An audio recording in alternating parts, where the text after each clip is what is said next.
Hello, everyone. Welcome to Advanced Seminars in Somatic Voice Work. My name is Billy. I'm the one who sent you 600 emails, driving you nuts, I'm sure. I'm going to give you just a quick overview of Zoom because I know a lot of people are joining us for their first webinar. If you click that little chat button at the bottom of the screen, I'm just going to type hello, hello in the chat. If you have any questions over the course of tonight's evening, they can be about the topic of working with vocal pathology. It can be about voice in general. Anything you want to ask Jeannie is fair game. Put it in the chat. We ask that you just use the chat for questions though, because it can get a little bit distracting if there's people giving their thoughts or ideas. And so we ask just use the chat for questions and focus on the learning. If you're currently in gallery view, meaning you're seeing a whole bunch of tiny little faces on the screen, you're going to want to switch over to speaker view. To do that, you're going to click up in the top right of the screen and then click view and switch from gallery over to speaker view. And without anything else to say, I'm going to pass it off to the star of tonight, and that is Jeannie. Thank you, Billy. Thank you so much. Thank you, everybody. Here I am. I'm coming to you from Frederick, Maryland, at the beautiful home of Roseanne Fraley, who is our faculty member. And she's kind enough to allow me to be here. Jerry and I are visiting because we are going to see Peter Shore, who is one of our bodywork experts that has presented at the Institute, and he's close by. So you see me in new surroundings, but I'm very happy to be here. And we just got here a few minutes ago. I want to talk to you tonight about this working with voices recovering from injury or illness, because as singing teachers, I know this is changing now and that new training is coming all the time. But if you're of a certain age, you did not get any training along these lines when you were in school. You were trained in music history, languages, performance, acting, all kinds of good things, but not so much about vocal health, and specifically not working with voices that had been actually diagnosed by a doctor. So that's a special category of person to work with. And my big fear is that singing teachers tend to assume they can fix everything. Oh, I know how to work with the voice. I know everything I need to know. Maybe not. It's important to recognize the amount of damage that a singing teacher can do unintentionally most of the time when they don't know what they're doing, or when they assume they know everything, and when they insist that they're right, even though the student might be not doing very well. So when you're working with someone who has already incurred a problem, you have to be extremely careful, and you have to be knowledgeable. So the knowledge comes from attending seminars and workshops and classes, from observing the doctors and the speech language pathologists, from reading articles published in peer-reviewed journals, and in talking to people who have qualifications to work with voices that have been disrupted. Now, people injure their voices in all kinds of ways that have nothing to do with singing. And also illness comes, and you don't necessarily cause an illness, you just get one. So we have quite a few people in our somatic voice work community, high-level singers, and I mean really high-level, internationally recognized vocalists whose voices decided to do weird stuff. And it wasn't because of how they were singing. It wasn't because of their career. It was because nobody knows what it was because. It just happens. Sometimes it can happen to young people. It doesn't have to be only older people. There are all sorts of disorders that can occur that can interfere more with singing than with speaking. Sometimes people have surgery for something else. Could be, maybe you are having some kind of illness that needs surgery, and then the surgery can disturb your vocal folds, and then you have a vocal problem which has nothing to do with the surgery per se, maybe on your leg or your arm, But the side effect of being intubated and having the tube in for a long time, having it put in and taken out, can disturb normal function in your vocal folds. And then when you go to sing, maybe you can't. People don't forget how to sing. If they've been singing for 10, 15, 20, 25 or more years, you don't just suddenly go, oh, I don't know how to make that sound anymore. You know, oh, I can't find my resonance. It just stops. And of course, the medical doctors will help us in most cases to get a diagnosis. But I wrote about paresis particularly because this is my condition, which I've had for 10 years. And I had been diagnosed by 4 high-level vocal experts, 3 laryngologists and 1 speech-language pathologist at very prestigious places. The 2 medical doctors gave me a diagnosis of paresis. One of the medical doctors, who treats many, many famous people, told me my vocal folds are fine. And the speech-language pathologist, who is a nationally recognized expert at a major medical center, also told me I was fine. So what do you do with that? I mean, they're all high level, long time experience, looking at my vocal cords directly. 2 say yes and 2 say no.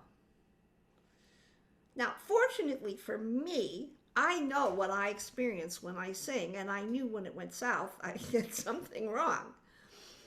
And so I was in a situation where I respected the doctors who told me I was fine, but I knew I wasn't fine. And I had more information about my own vocal process than most people would have. And so when I went to Dr. Peek Woo here in New York and I said, Dr. Woo, something's wrong with my left vocal cord. And he looked at me and I said, look, trust me, it's my left vocal fold.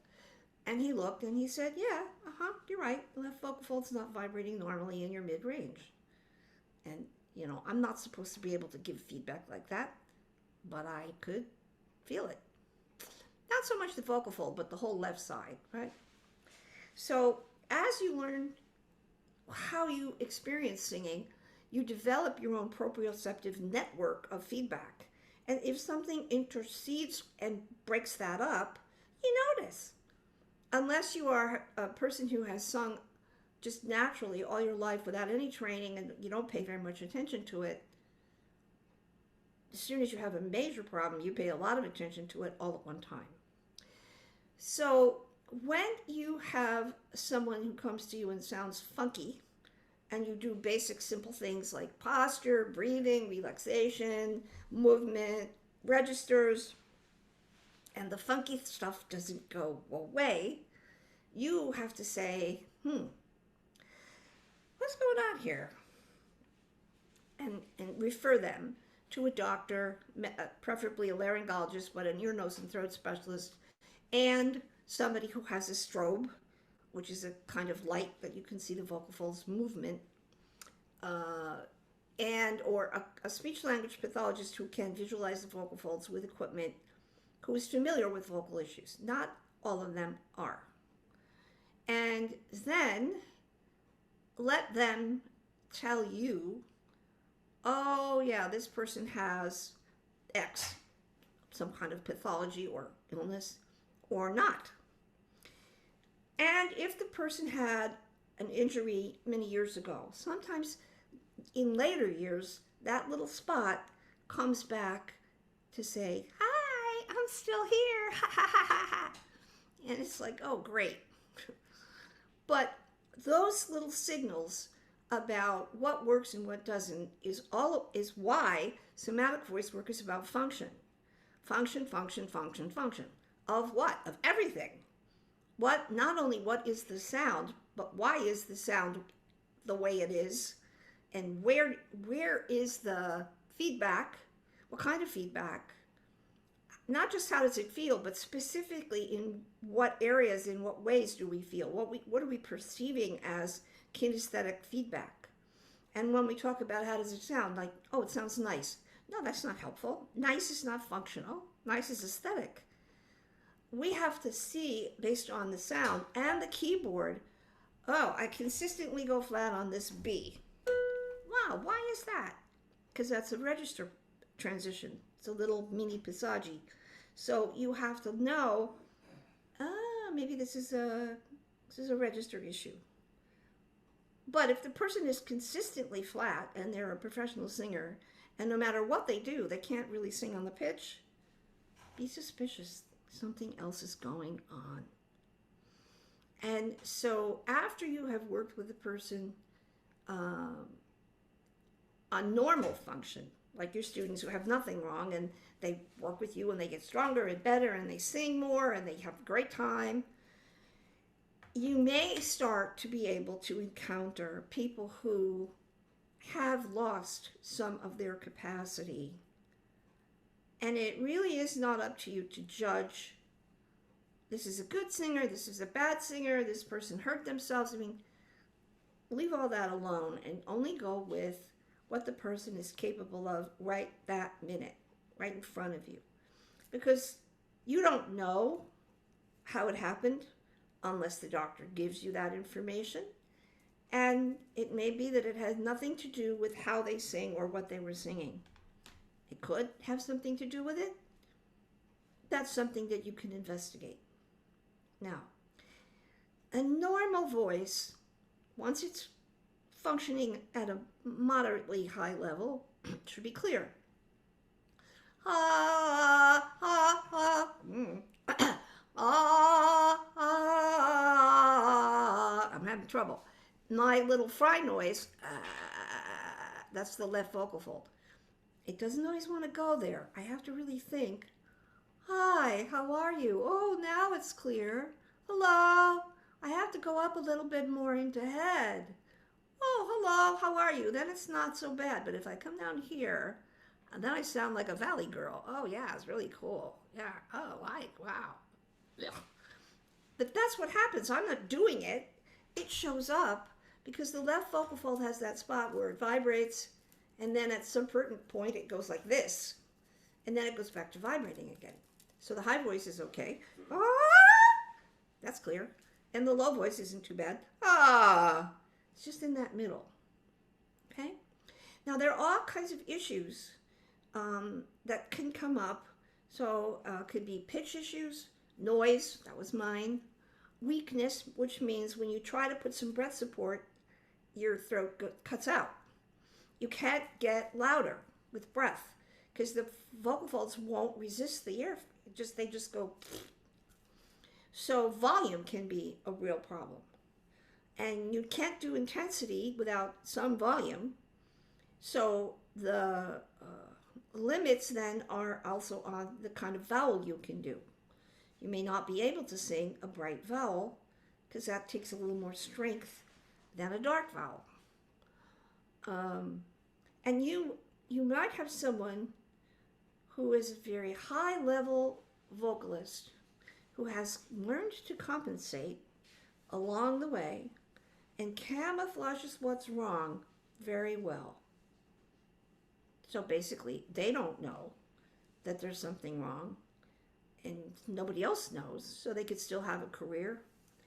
But when you start to get into high-level function, and they cannot do something, they can't decrescendo, they can't get louder, they can't sing that pitch on the top of the pitch, over and over and over, and you take away all the other behaviors that shouldn't be there, and it's consistently not improved.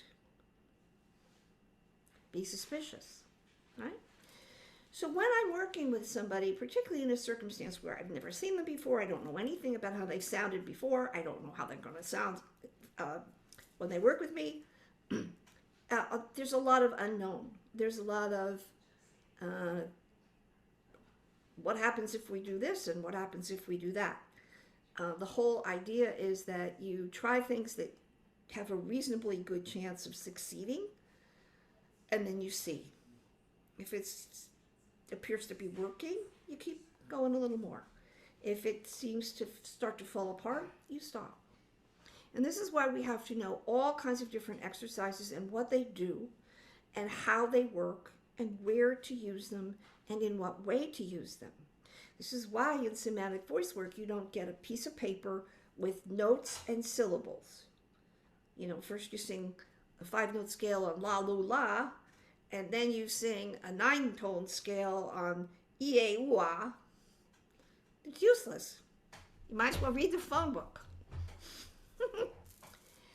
Are you singing it in head? Are you singing it in chest? Are you singing it loudly? Are you singing it up high? Are you singing it down low? What do you look like? What's your posture like? What's your neck like? Who cares what's on the piece of paper? And this is why in somatic voice work, in both level 1 and level 2, everybody who comes works at least briefly with a faculty member one-to-one. You get hands-on instruction, and no other courses do that. Because you cannot learn from a piece of paper or a book or a lecture or a handout. You have to learn by doing it and by watching other people do it and then doing it yourself. So the teachers, the faculty is there to say, you could do more justy than that. Well, I think you could be more heady than that. And once you get those things, once you have those basic things, then you start to add to those skills. And you start to get more subtle and smaller in the increments of change and or improvement. And you also understand how to measure things out over time. Right? So the functional work is the foundation, always and forever. And it rests on correct knowledge, so we understand how the machine actually functions. You know, how we make sound. We're not vibrating the bones in our head, vibrating the vocal folds at a specific pitch. And then the other feedback that we get, whatever it may be, is a side effect of the vocal folds and the vocal tract. No matter how you label it, no matter what configuration you put it in, and you have to obey the laws of physics. So you have to understand that human beings who have throats, we know how our throats function. So acoustically, you can't make stuff up and say, oh, well, the reason you can't sing E up high in your soprano range is because you're not trying hard enough. Or, well, your tongue just won't make that shape. No, it's because if you're up high enough, according to the laws of physics, if you can't keep your mouth open, you won't be able to get the note that you're singing to be heard. And therefore, you cannot sing with your mouth closed, therefore E is hard to do. And if every singing teacher in the world knew that, then they wouldn't make corrections that the student has no control over. And that would make everybody less crazy, I hope. Okay? Understanding what vowel modification is and is not, where it's used and where it isn't used, is a way to manage the system so that you work with the acoustics of the tube according to the laws of physics. So you don't ask a piccolo to sound like a tuba. Right? This is information that would be great if every person who ever studied singing got right off the bat, like rules. If you're going to play tennis, the first thing they tell you is how you score tennis, which I've never understood. And like, how do you, when I first learned about football, and I think, well, okay, I get that the football has to cross this into the goal area, you know, the goal post and all that. But then these first downs and second downs, and I'm thinking, okay, got me, lost me. So of course somebody explained it to me, and I'm like, oh, okay. It's still stupid, but okay. I hate football. Sorry, I know it's un-American. Anyway, so if somebody did that with singing, this is what a functional voice does. We need two octaves at least, blended registers in the middle, which means we have to have a chest and a head, variability of the shape of the vowel from smiley to dark, you know, ha-ha to ho, flexibility in the jaw, the face and the tongue, response in the face, good posture, open rib cage, strong internal breathing down as far as you can go, use of the abdominal muscles, resisting the collapse of the rib cage. All of those things, boom, boom, boom, boom, boom, boom, boom, boom, those are functional behaviors in a well-trained instrument. Did somebody give you that on your first singing lesson? Did they tell you those are the rules? No. Did they tell you what the pitch range of each voice category was? No. They should, because that's how you keep score. And that a healthy voice is clear. That doesn't mean I could not sing breathy if I wanted to, or nasal if I wanted to, or noisy if I leave it alone. Right? So this is important because I'm going to work with some people today. I don't know exactly what's wrong or what they've recovered from, but together we'll find out. Some people might be able to respond in a positive way, and others perhaps not. I don't have a magic wand. Sometimes I can be helpful, but if I'm not, I'm willing to say, I'm not the person who can do you any good here. And then, of course, I would refer them to a colleague who is a speech pathologist or another singing teacher who I trust. And, I don't need to feel like I have to prove to everybody all the time that I'm the Wizard of Oz, right? So with that in mind, I know Billy has reached out, and we do have some singers that are going to work with me and that you can watch. So Billy, if you would, who is our first singer? Amazing. Our first singer is Ben, and I'm going to put Ben's bio in the chat. And there we go. Everyone should be able to see Ben now. Fantastic. All right. Ben, take a moment. Let Jeannie know what she's going to be working on with you. Hi, Ben. Nice to meet you. Nice to meet you too, Jeannie. So, do you want to know what I have, or? I do. Yeah? I want you to tell me and the rest of people who are watching what your vocal situation is. Sure. So, I've got a left vocal fold paralysis, which was diagnosed incidentally. So, I'm not a professional singer by any means. I'm a family physician based in New Zealand. And how it was diagnosed was quite interesting, actually. So, about 11 years ago, when I was a medical student, so we get an opportunity to do a specialist form of medicine anywhere in the world we want, and I chose New York. So I did 1 month of laryngology with Lucian Salika in Manhattan, and one morning after I'd been to the pub partying in New York City, I came in and my voice was all over the place, and he very astutely went, "Actually, would you like a scope?" Yes. And so I was sitting in this chair going, okay, give something away. And he put the strobe down and did find that my left vocal fold was not adducting properly. And now, up to that point, I'd been taking voice lessons on and off because I've always liked singing just in the background. And I've always noticed there was a bit of my range, especially around the high D, E, F sharp part, where on good days I can get it beautifully and it sounds so good, and previous voice teachers have said that that's your passaggio, it's so beautiful, like you just need to work on that, but I can only get that about 10 to 20% of the time.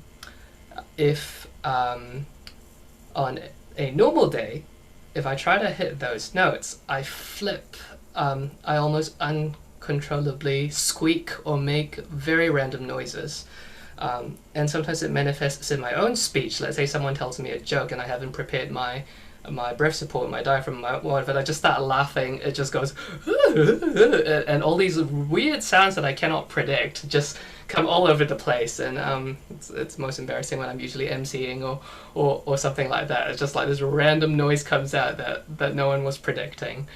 And I've noticed that in the evenings, at the end of the day, after a full day of consulting, it tends to come out a little bit more. So that's why I like morning voice lessons.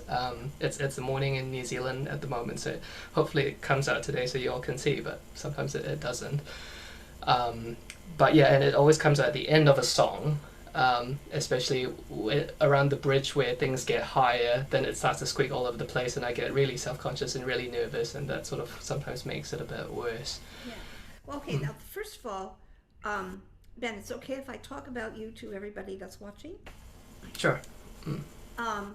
it's interesting that you've described the exact same symptoms that I have in exactly the same pitch range. So sometimes people say, well, men's voices are different than women's voices because of the range, and it's like, no, actually, functionally, they're the same.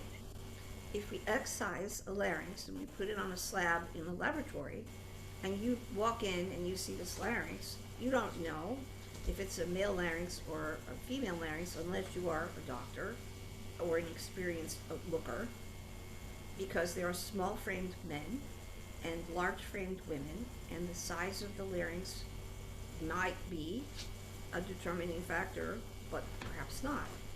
So when we talk about functioning the same, I mean, Ben just described exactly the same symptoms that I have in the same pitch range.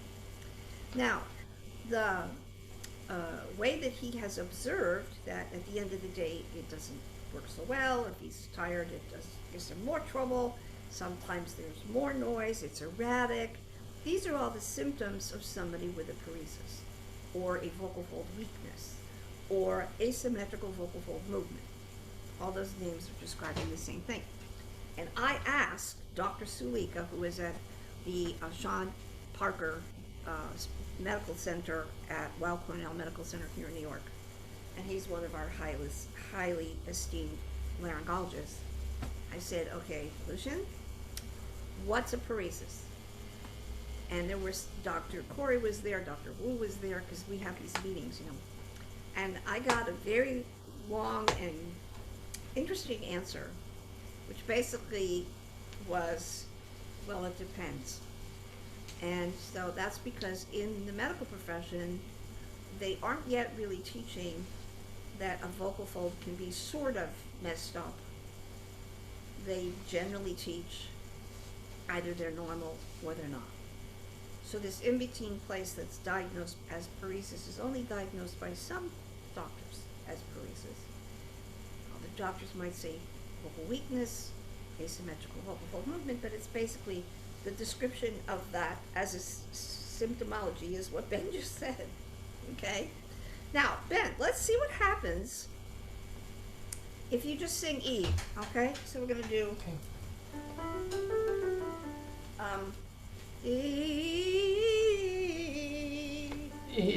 E. Oh, so you want that's the it, high. right there. E. No, where you were. E. Okay. E. Yeah. E.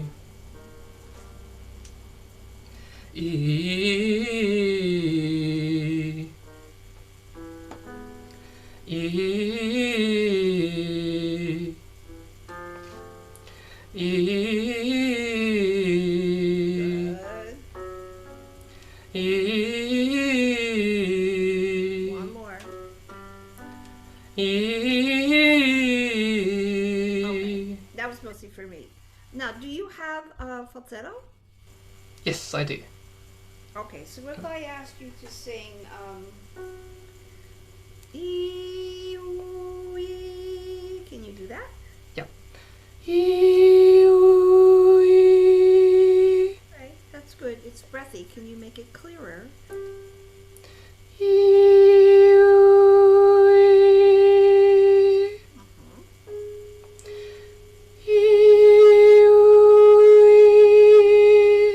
One more.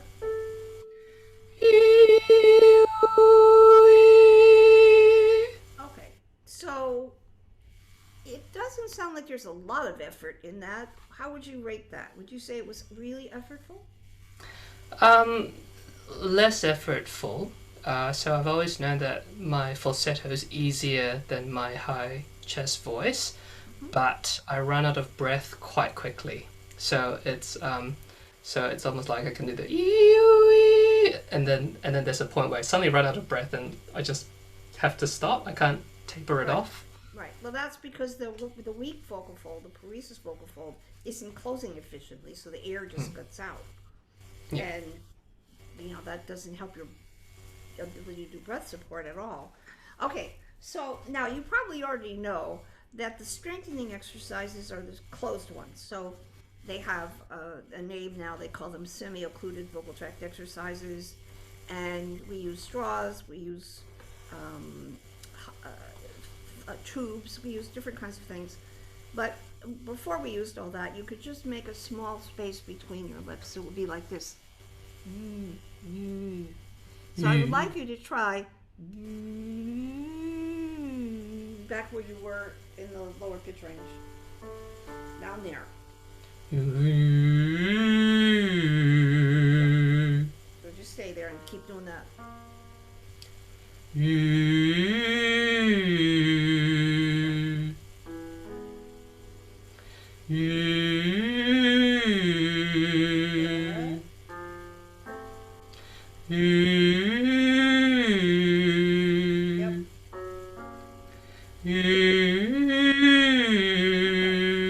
Now, the good thing about these is they're very steady. In other words, they're consistent, they're smooth, and you do have some control over the slide. Could you tell? Did you know that? Oh yeah, in that range, I'm more comfortable. It's when it starts to get higher and Yeah. yeah. Okay, so before you work on the place where it's really bad, work on the place where it works.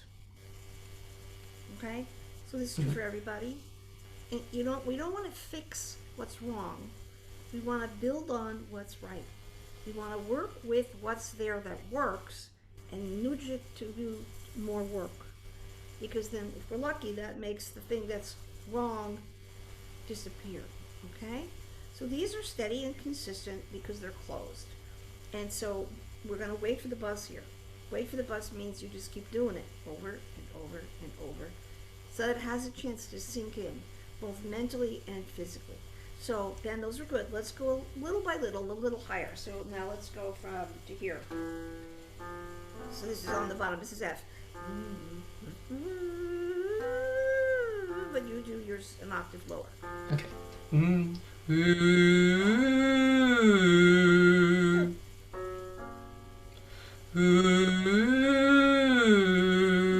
Now, before you sing, sit up nice and straight and take a little more time to inhale so that you actually get a good amount of air in.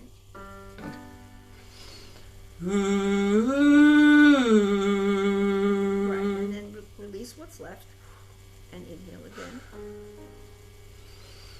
Good. Now this is where it might get shaky, but you do your best to keep the airflow steady.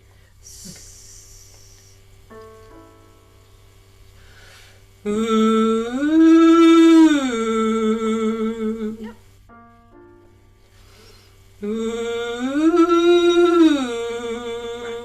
So that wiggly shaky thing is your F, as you said, right?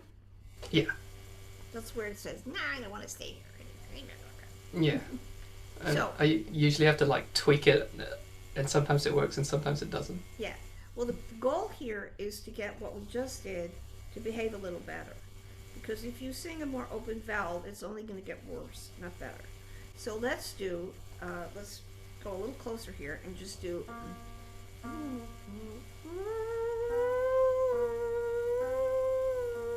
But you do it down here, an octave lower than I just did. Good. Now, while you're doing this, really think about your posture and think about breathing. Try to keep your ribcage steady and steady exhale. That's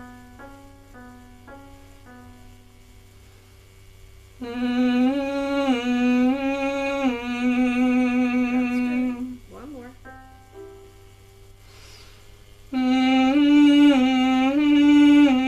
Yeah. Now, Ben, can you slide more obviously than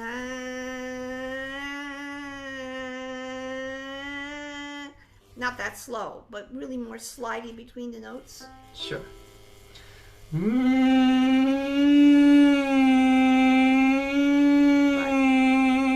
That's very good. Yeah,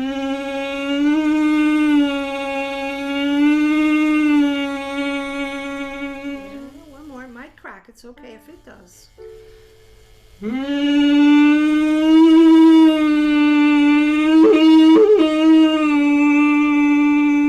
Right. So that's the maximum amount of breath pressure that it will allow you to put. And then it really gives out on you. And that has to do with the weakness. Okay, so now let's go someplace else and do something different. Maybe we'll come back here. So I want you to do little glottals. So if you are familiar with a language like German where we go ich, auch, and there's a little bit of a it on the entrance, I want you to actually sing that. I want you to do ah ah ah ah ah ah ah ah ah. Now it's not hard. It's not. It's just little light touches of the sound as you come in. Okay, so try that. Down there.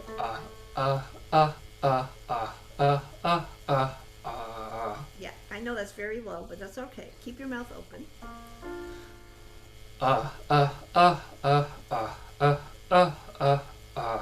Good. Now, you're exhaling quite a bit of air when you do this. Can you not exhale quite so much? Like almost hold your breath and make the sound? Okay.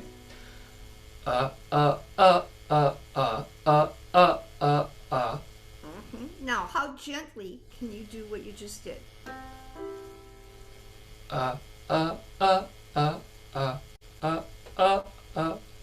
That's better. You keep looking for that.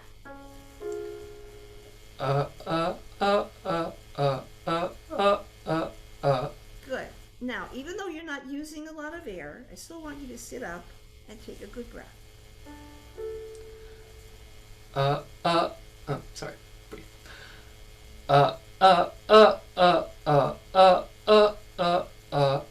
Good. So the goal with this exercise is to see how little you can do it and still do it. So like how much can you shave out of it and still have it be there? Okay, so you're doing it a little too hard. Back Okay. off a little bit more. If it doesn't come out, if you get no sound, okay.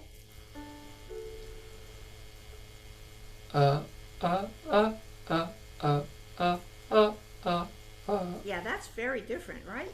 Yeah. Good. Now see if you can keep your mouth open while you do it.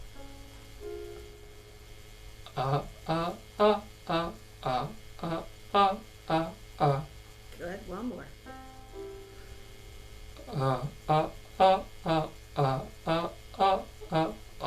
Okay, so now I want you to do so come in that way and then slide up and down.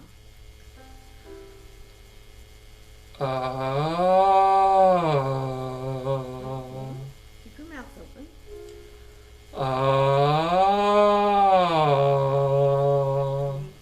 Easy, easy when you come in.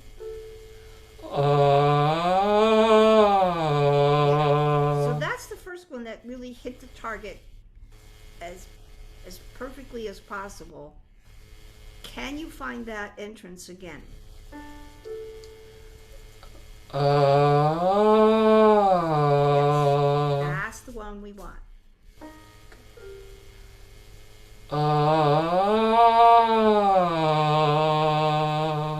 Nice.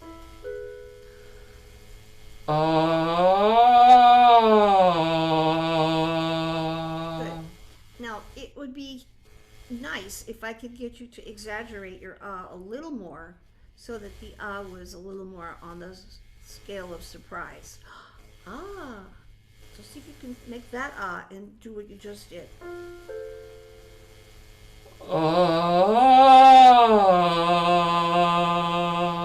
Do that again. See if you can control the slide. Yeah,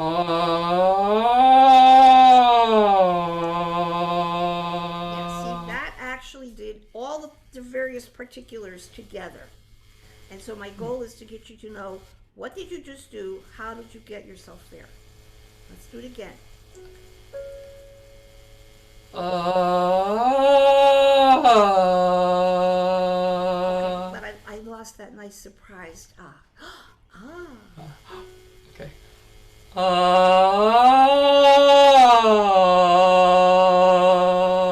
that just has a little more resonance in it because it's a better shape for the in your throat.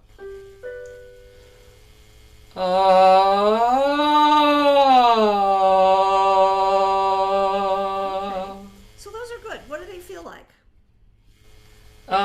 Yeah, a little bit freer. Notice that surprised look helps me sort of go, and I do remember actually one of the teachers telling me to sort of tilt down a little bit, and I think that works with the surprise. Well, the reason Yeah. that they tell you to keep your chin down is because that helps keep your larynx in a relatively steady position, low position, which is a little more stable than the one that wiggles all over the place. That's the only reason, okay? Now, if we take that up, it probably is still going to crack. So the thing to get from what we just did is the entrance. Now, in my work, we spend a lot of time talking about head register and chest register, or you can call it modal voice and loft voice, or thyroretinoid dominant because that's the vocalis, or cricothyroid, which is pulling on the vocal folds to get to head register, falsetto, whatever you. The names basically they're not that important. It's the sound that's important, the behavior that we label. So the sound you just made, we would say, is headier. There's a little more element of head register. And that quality we associate with, hi, how are you? As opposed to, hi, how are you? Which is chesty chest, right? The lighter sound is a little easier for the vocal folds to do and is related to what happens in your falsetto, but it's kind of in the middle. Like it's not quite chest and it's not falsetto. So this is a kind of heady mix, light chest mix. So I want now to see if we can coax that higher into this place that gives you trouble. But we're going to leave the vowel alone and we're going to go back to a more closed sound. So how would you pronounce the word H-A-T? Hat. Oh, okay, that's pretty good. Because I know you're in New Zealand and we're here. Het. I want you to make it to New Zealand, okay? Hat, with a kind of more open sound. Closer I've lived to all how over I- the world, so I adapt Yeah. it to who I'm talking to. Yeah. Okay. So this is not extreme. It's not which we sometimes do in certain circumstances. But it's also not yawn side. It's not relaxed. It's not that. It's right in the middle. So we're going to, again, go a little bit toward pleasant surprise. Now I get it. And that will lift everything up a little bit. So let's do, this is B flat on the bottom. And it's the vowel in the word hat. Oh, sorry. Yeah. So that low note is very low. So come in really easy and keep your mouth open.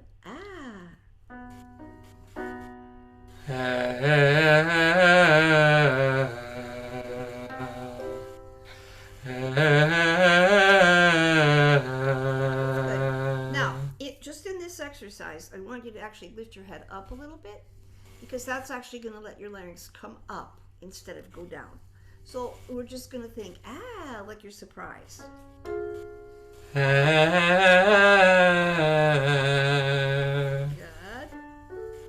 Good. Now, if you exhale a little less while you're singing, what would happen? Would it not come out so good? Let's see. So then you get at the little lighter, more heady sound. That's good. So now we're going to do a more exaggerated shape. So for this, like next segment, next step, I need your face to just to lift like you're smiling. So if, I'm going to show you. And you can see my upper teeth. And we're going to do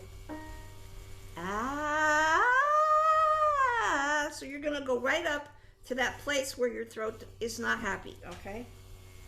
And so here.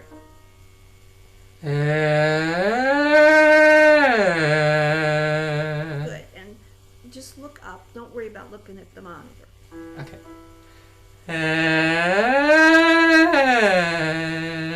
Good. One more. Open your No, sorry. So that time it cracked a little. but not a lot. Oh yeah. I think I flipped into falsetto. Yeah, did I? you did. Yeah. So Yeah. I want you to just see if you glide back and forth over that little bump, can you get the bump to be smaller? All right, try it again. Ah. Oh, yeah, Now, that's louder. what is the vowel that we're doing? Eh. Yeah, though not That's there. Ah.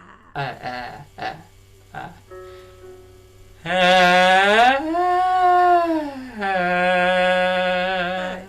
Come in a little easier.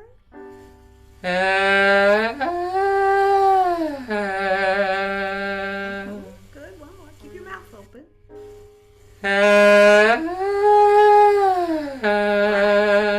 That was a good one. One more.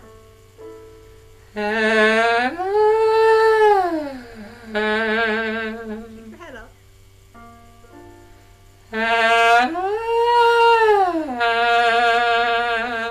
Okay. One more.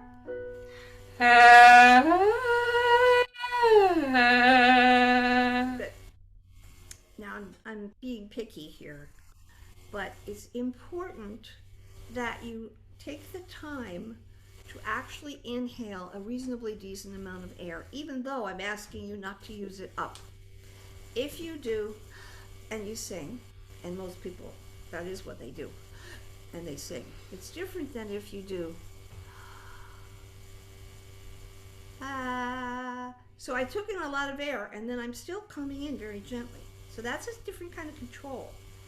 I mean, we don't have to think about that when we speak, right? But sometimes in singing we do. It's about the entrance. So if I'm going to demonstrate it again.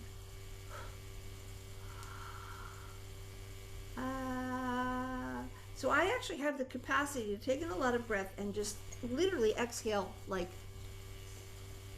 hardly any air without feeling like I'm doing that in my throat. So I want you to do a nice breath in, not so much that you can't function, but a good breath in, and then I want you to do ah, ah, ah, ah, ah. Okay.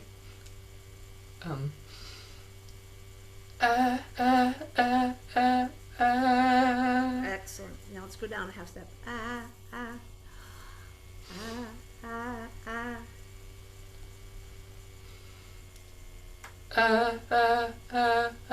Yeah. Ben, identify that for yourself. Like, ask yourself, where am I feeling this? What am I feeling? What am I experiencing here?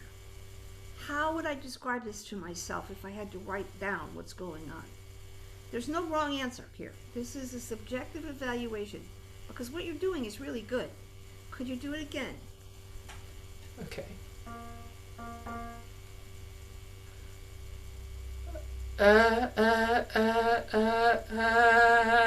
Mm-hmm.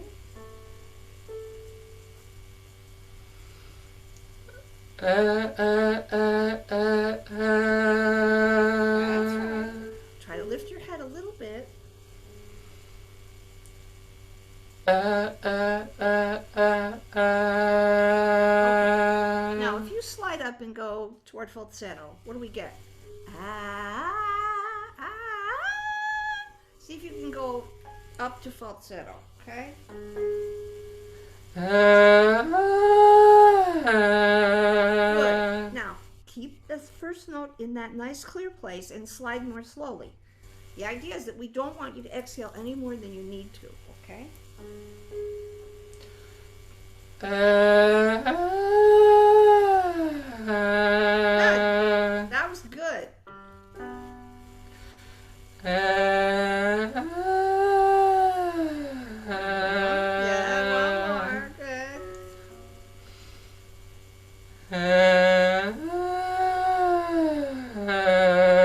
Good. Okay. Now I know I gave you a lot of things to think about, and you were doing a really good job with that. But as we went, understandably, some stuff fell away. Like you weren't using your face anymore, and your head didn't stay up in that surprisey feeling, and then you were trying to control the slide. So that's too many things to do at one time when they're new.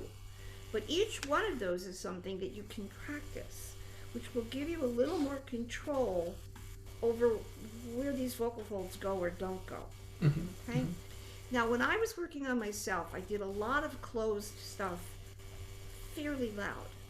And I was comfortable with that because I knew how far I could go in my own throat without getting in trouble. It's a little different when you're working with somebody else, especially teachers who are watching, and you have to pay attention. But we're going to try being a little more aggressive here and using nasality as a bridge or a doorway. So, can you cry like a bratty kid? Wah, I don't wanna, kind of nasally like that. Okay. Wah, wah, wah. Right. Wah, So that don't gives- want. Yeah. Yeah, that Yes, gives sir. the sound a little bit more of an edge, or what we used to call projection, high-end frequencies. And okay, so now I want you to do sirens, like ambulance sirens. Try that. Yep. Again, but can you do it on "ah" with your mouth open? Ah.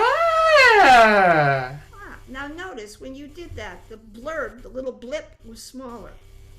Did you notice that? Yeah. It was a little bit easier. Yeah.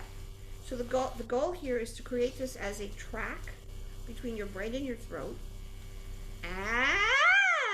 So that it doesn't go because that's the only kind of control that we indirectly that we can get. So try it again.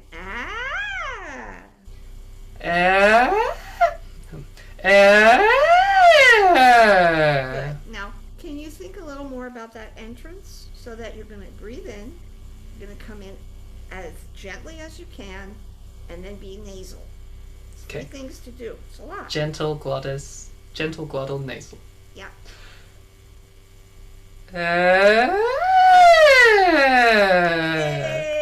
Yay! Just need to remember that every time it's that gentle glottal nasal. Okay. Well, but Ben, each one of these Yeah. things is something to work on until it becomes more deliberate.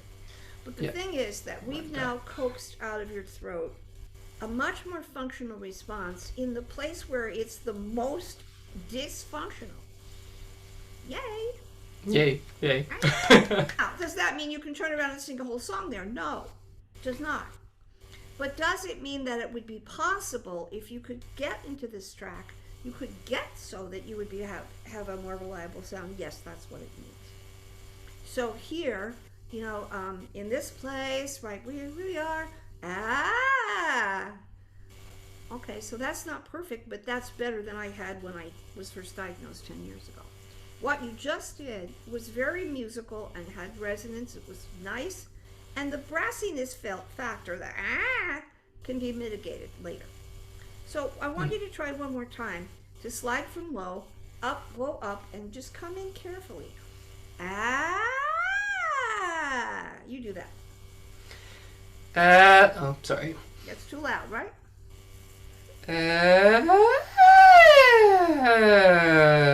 Okay, but what vowel are we doing now? Oh, shrunk it. Hat.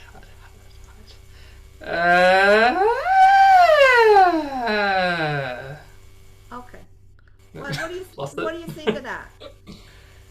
Still a little bit shaky. Right. Still flips into places. Yeah. So can we get a better first note? Yes. Yeah. So if I could get inside your mouth, in the back of your mouth where your soft palate is, I would like that to lift a little more. And the best way for you to do that is to change your face. Literally look surprised. And then sing. So make the shape first and then do the exercise. Okay.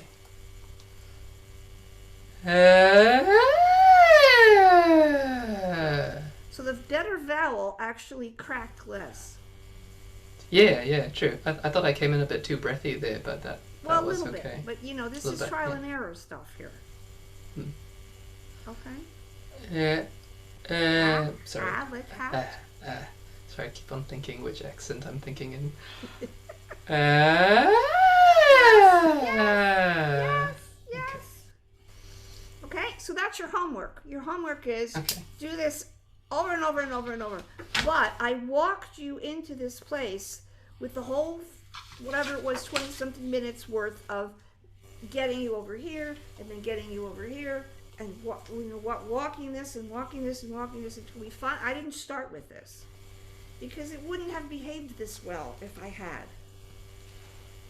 Okay. And I understand, yeah. And since you're a doctor, you already know a lot about the process and what happens. So this is really about the specificity of very tiny details, which when you repeat it over and over, is helping build a different neural pathway. And so I have discovered that if I don't have to sing anywhere. In a long time for that to be true. But if I were gonna sing to you right now, as long as I sing here, I'm fine. Can't make it any louder than that, but it's not bad. I'm not complaining. I mean, I couldn't do anything. And if I want to sing louder than that, it falls apart. So this is where you're going to find out, if you want to get through those pitches, how loud can you go without having it go, and then you have no control over anything, and you can't really sing reliably. Okay? Questions? Agreed. No, that was really good. I think it's I do like the technical aspect that you've sort of walked me through as well, and I've written a few things down. It's just, Good. but like you said, thinking about 5 things at once always makes me lose something halfway. But it's That's all right. practice. That's normal. and you'll have the video you can watch after. Oh, So sure. Oh, thanks. If That'll we be were really in good. person, you would get a loud round of applause. So everybody put your hands up. Yay, Ben! Thank you. Thanks Thanks everyone, and thanks Jeannie. All right, that was great. Now, Billy, who is our next? So next Person. we have is Susan. Susan, I'm going to add you to the spotlight. And Susan, just at the bottom left of your screen, you're going to have to click the unmute button. Great. And then Susan's sister Helen is going to chat a little bit at the beginning, just to sort of help us understand some of the challenges that Susan's facing. So Helen, you'll just have to unmute just down at the bottom left of your screen. Press that unmute button. Okay. Okay. Hi, Helen. How are you? Hi, Jeannie. It's so good to see you. Thank you so much for working with my sister. Well, I'm happy to try. We'll see where we go. Yeah.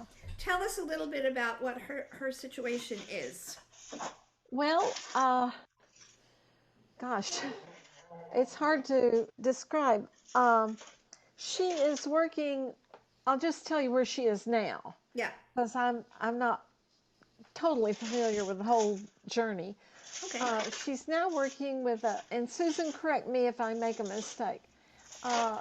She's working with a chiropractor who is a cervical spine specialist, Mm-hmm. and he believes that the atlas bone, that's the top, upper cervical specialist. the Upper, no. UPPER. Upper. Aber? No. Come here. Now I'm worried about upper cervical specialist for my atlas. Yeah, she's Anyway. got an upper cervical specialist working on her neck, on the atlas. Atlas. Okay. atlas. All right. The So I atlas bone. get that. I get Yeah. enough of it to understand. Anyway, that top bone Yeah. in her spine Yeah. is apparently out of alignment, Yeah. and it has impinged on 4 of the cranial nerves. Yeah. And these nerves are very important for speech and for singing, of course. And so, Swallowing. Eating. Everything. and it's very difficult for her to make herself understood. She I tries very get that. hard to All talk. right, but Helen, I have to ask you more questions. Aside from Okay. the chiropractor, has she been looked at by a neurologist or anybody else? Yes, she was seen. I think it was the University of Utah Neurology Department. about the upper cervical special MRI. Okay. Yeah, she's MRIs. going to go in for a upper cervical specialist MRI to try to find out what's going on with the nerves in her neck. Okay. There's The four different bone, nerves the bone at the top that affect in the it. cervical spine is not generally where we associate the innervation from the larynx. It's usually 4 and 5. Anita, are you here? Anita, Kozan, Yes, I'm here. help. Okay. I need more information than I'm getting. Can you ask the questions I need to know? Are how is it that the nerves at the top of the cervical spine are impacting her speech? You know, I cannot tell you that part. I'm sorry, I don't. I just the angel nerve. But But what would you say? you know, I mean, it's Susan. It sounds to me like it's that muscularly, it's much more difficult for you to move your mouth and your tongue in a really precise way to make things, to make sounds clearly. Does that sound correct to you? That you know what you want to say, but I'm going to tell my husband, and he will tell you. But you will not understand me. Okay, thank you. So, Would you? the others were taught. The atlas, it was torque. And blood pressure on radio number 7. And it is affected cranial nerve 7, 9, 9, 10, 10, and 12. and 12. 9 and 12 have, my understanding, has to do with post tongue and motor tongue. Yeah, Number. So thank you, Susan. That nerve makes 9. Yeah. Oh, Now yes, and we both understand better. It affects her tongue, so she Right. can't control the tongue the way she should to Right. enunciate the words. yeah. Okay. And Could I interject something? Yeah, sure, Helen. Yeah. She told me that I asked her, you know, I thought maybe her tongue was numb or paralyzed or something. And she said, no, it's not that. It gets in the way. It gets in the way. So Is that correct, Susan? yeah, and I don't have the control. yep. You just But can't control. Right. no, not really. Okay, but I joke and I joke a lot. She chokes very easily Yeah. because she has a hard time swallowing. right. So But- but now I want to know: is there a difference between speaking and singing? Can she sing? She called me. She called me on my birthday in March and sang "Happy Birthday" to me. Okay, so Susan, can you sing "Happy Birthday" for us? I don't know. I will try. Okay. I could understand her. Okay. Good. Happy birthday to you. Happy You're okay. Susan, you have an audience of people who understand from family, from others, from our specialties. And sometimes too, singing a familiar song makes you think about when you sang to Helen. I mean, it can be so emotional to sing. It gets our breath support going, and the tears come with it sometimes. Then, Susan, this is a very. We understand all the emotion here because you've lost something very important. Yeah. And When she anybody gets in your emotional, circumstance would she can't feel. talk at all. I know. Anybody would Oh. feel bad. The reason I asked Dr. Kozan to come on is because I don't really feel qualified to work with what's wrong with Susan because it doesn't really fall easily under the domain of what I would call singing. I think that it would be somebody, I mean, even Anita, speaking as a speech language pathologist, would there be specialties to work with the specific situation that Susan is in that you would do or perhaps someone else would do? Could you tell us about that? There are two things that I'm thinking about. The first one is actually that wonderful teacher of singing from, I think he's from Vancouver, Billy and Jeff Craig did work with somebody who had lost their language and used singing to help get the language back. Susan, my impression of you is that all the words are there. You know exactly what you want to say to us. Right. And it's the coordination that the brain cannot send the muscles the messages quickly enough to do what you want to do. So like you said, sometimes your tongue gets in the way because you're imagining saying the word much more quickly and the tongue can't move that quickly. So yeah, normally that would not be a problem. Right. Is that correct? No. I write you a book.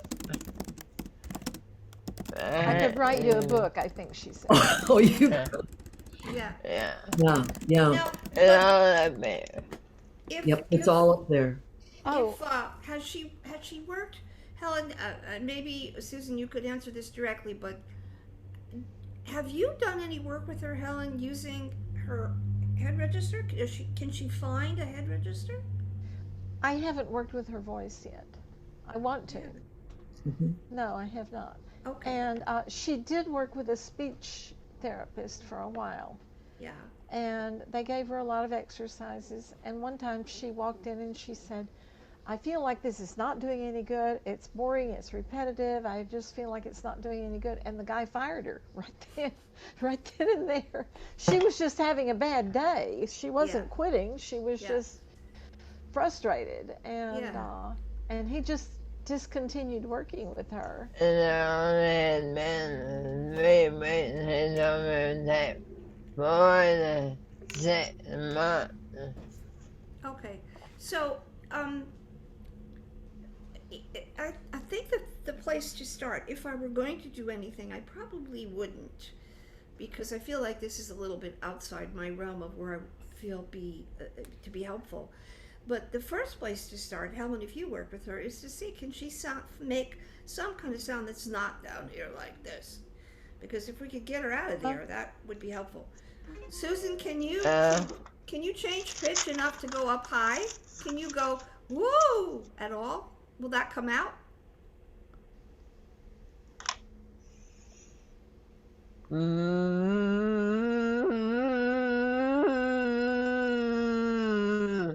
Okay. Yeah.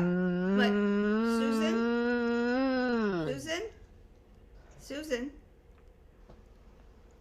without the straw, can you do woo? Yeah, you can. Okay, that's a very important first step. Could you please do that again?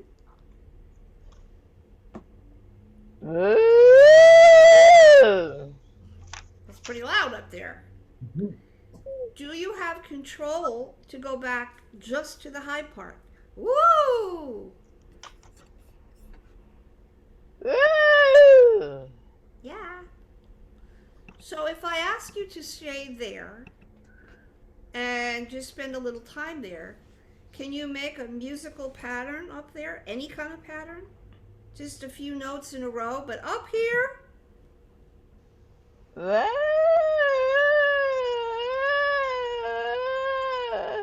Yeah. So that's your soprano range. That's where I live. I live up here.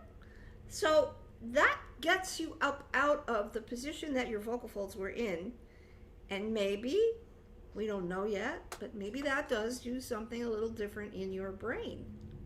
Okay? So I would like you to stay up there because, you know, the philosophy is go where it works. Since she can do that, that's good. It's useful. Yeah. Because then she's not struggling with trying to get her tongue to do stuff it's not really cooperating with. So, Susan, see if you can do something like loo, loo, loo, loo, like with an L. Hold on. I'm very dehydrated. Okay.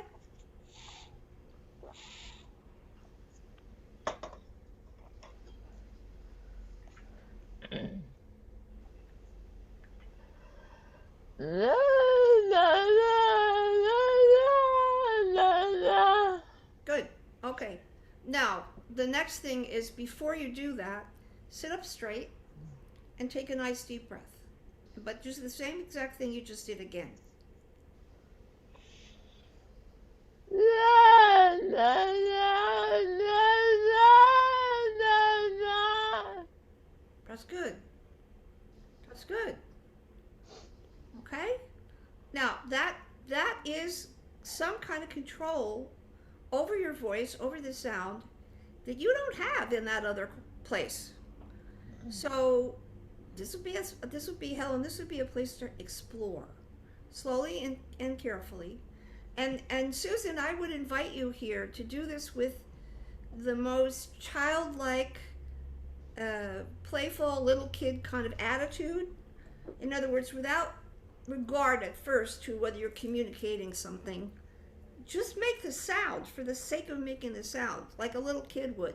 La la la la la la la la, you know, with not trying to communicate anything. So you get the idea of getting something inside to shift gears, and maybe also in the brain. Could you just do that like a little kid? La la la la la la la.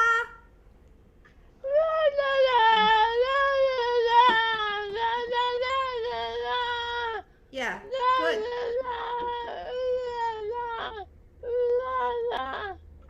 Good. Okay, now can you hear that you're up higher than you normally would be? Very. Yeah, very. Good. Good.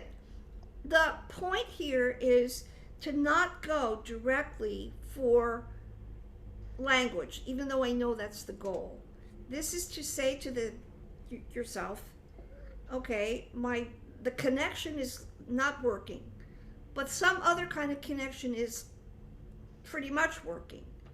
So can I develop that more? It's kind of like what I just did with Ben, only yours is more exaggerated, right?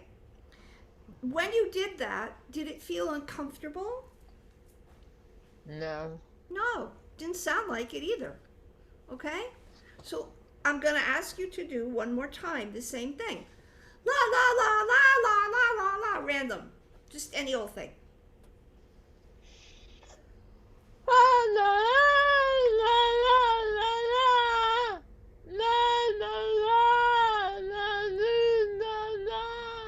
Yeah, so now that's the third time. It's already better than the first time. It's not as noisy.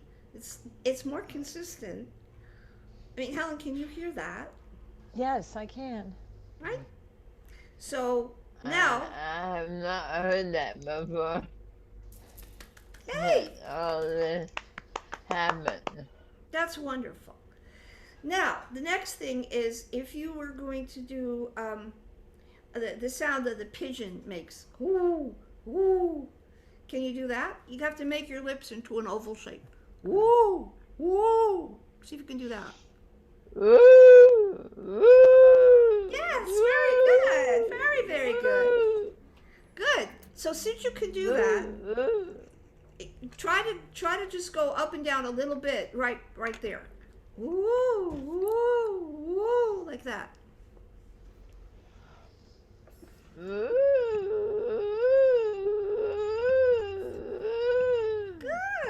Good. Now, you're going to do it again, but you're going to take a big breath first. And then, woo, and use the air when you make the sound. Let the air go out.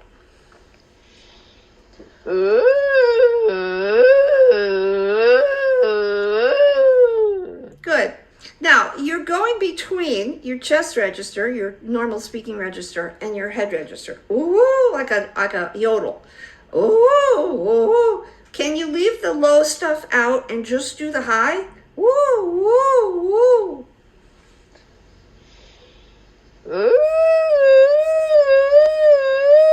Keeps going up. It's getting higher. I like it. That's good. We're turning you into a soprano. I like that. And turn me from an alto into a soprano. Okay. So,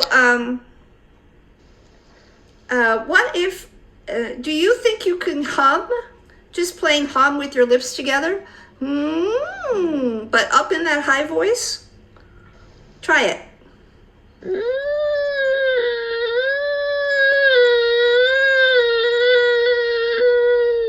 Wonderful, wonderful. Yeah. But don't forget to take a breath first. So take a breath and then do it again.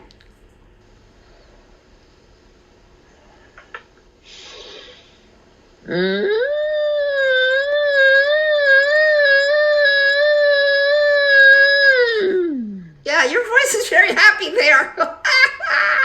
It says I can do this. That's great. So what if I asked you, like if you were, I was doing a commercial and I hired you to be a talking vegetable. And I said, I want you to say, this is a very good vegetable. Like that, like a character voice. Can you try to speak up there? I'm kind of a character anyway. Try it. Yeah. Up here. I really like my vegetables. I want to be a carrot. A carrot, right. That's great. But that is actually easier in a way for you to articulate there. And it could just be that there's less going on inside that's arguing with you. So Helen, I would suggest that you try to get Susan to spend time up in her head register. And then let's just see, Susan, could you just say, try to speak not at the very bottom of your voice, but more in the middle. If everything were working correctly, in the middle. Hi, how you doing? Hello. Say that. Hi. How are you doing? Better, right? How's life treating these days? Yeah, so where your throat wants to make all that noise, try to stay out of that and stay more like, I hired you to go, oh, this is a very nice refrigerator. Kind of, a little artificial, but not down here, because that only makes it worse. Say, hello, how are you? Up higher.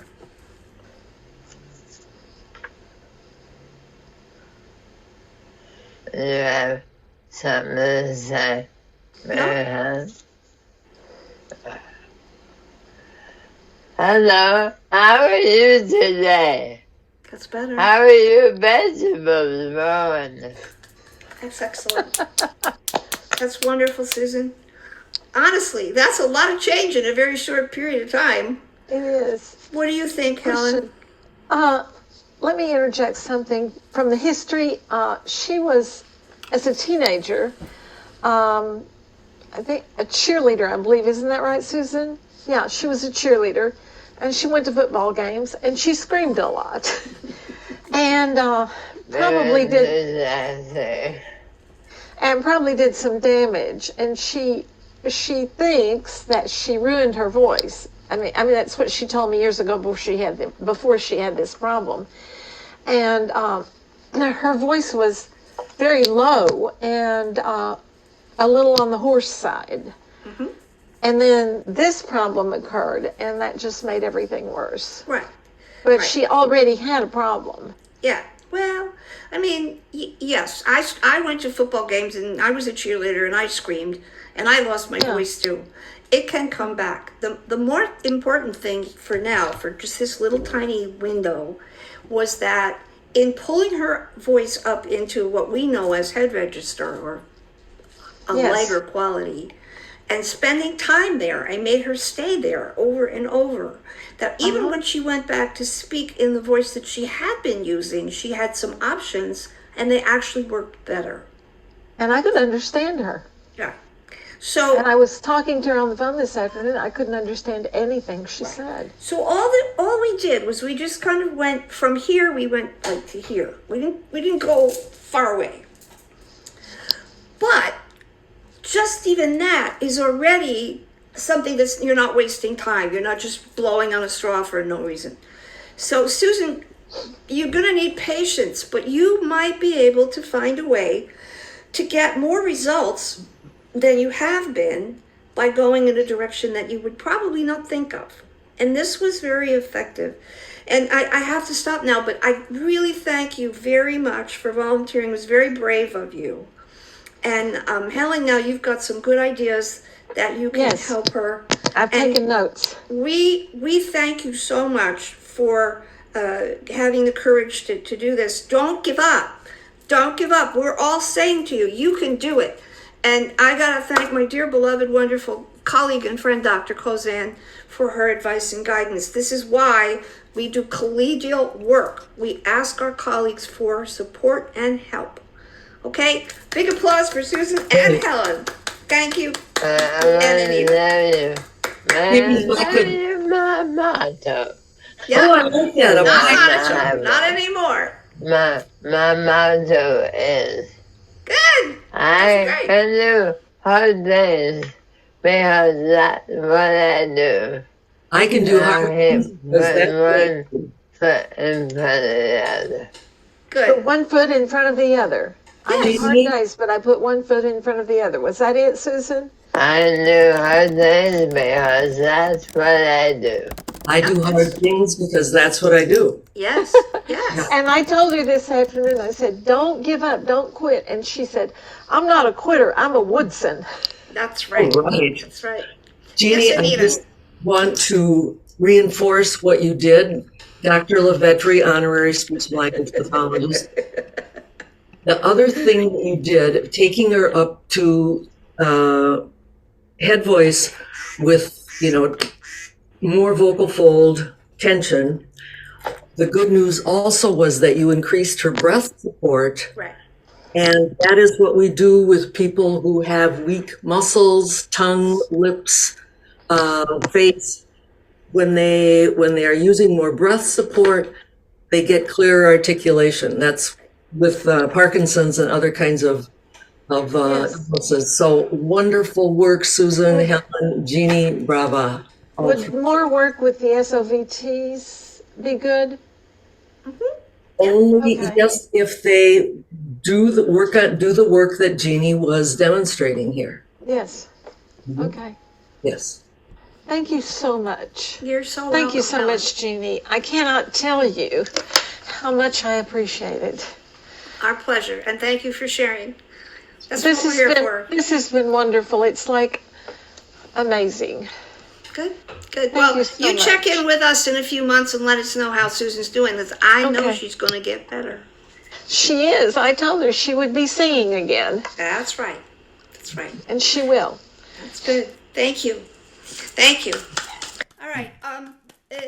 Billy, I have about 15, 20 minutes maybe to work with somebody else. Do we have somebody else? We do. So we've got Toria. Okay. Toria, I'm gonna put you up. All right, Toria, why don't you give Jeannie a little breakdown of what you're wanting to explore and what's going on? Okay. Hello. Hi. Where are you? Where do you live? I'm in Longmeadow, Massachusetts. Ah, Massachusetts. Okay. So, I'm one of Mr. Thompson's students. Ah, wonderful. He's Lucky known you. me- I know, right? He's awesome. He's So awesome. And I actually had, I just graduated last May from Berklee College of Music, Mhm. and I quickly after was going through like a really emotional time, and then I developed a lot of vocal issues, and I'd never had them, and I went and got scoped, and I had a polyp on one of my vocal cords, and it was really causing issues on it was on my left side on my mid to high range, Yeah. and it got to the point where I was just squeaking. So I started to get very scared. I went again to get scoped, and I was doing vocal therapy, and they said that it had gotten worse and that they recommended surgery. So of course I was very scared, very terrified, and I didn't want to do the surgery, but I had to schedule it because I knew it was something that I had to do. And it had gotten to the point where I couldn't really speak well. I was very hoarse. I have a low voice, but my voice was much deeper than this. It was really, really deep. And they recommended that I was going on vacation for my birthday. They recommended that I still go, and they scoped me again right before I left. And even though my voice was really not great, my polyp was gone. But I had extreme vocal swelling in both of my vocal cords, so that wasn't there prior to the polyp being there. It was just the polyp. So I was on my third scope. My vocal cords were extremely swollen. I couldn't speak well. I was honestly just not even really speaking even to my family. And I was really upset. So then I went to Puerto Rico, and I'm very strong in my faith, but I was really getting tested, and I was having a hard time. And I was just praying a lot, and I didn't really do anything differently when I went to Puerto Rico.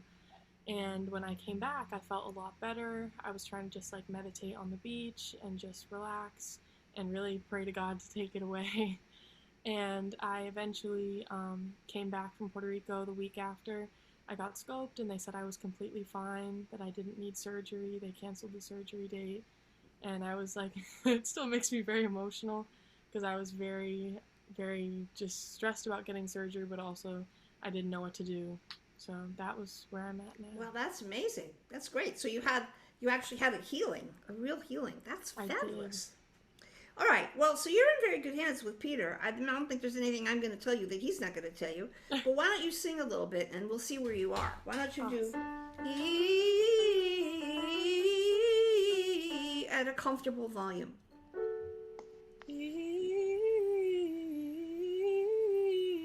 Good. Now, while you do this, because it's not real difficult, sit up straight and take a nice breath.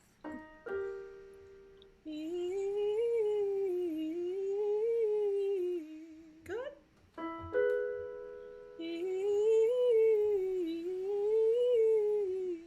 Okay. Now, volume-wise, the game that we play here on Zoom is 1 is pianissimo and 10 is fortissimo. How loud is that?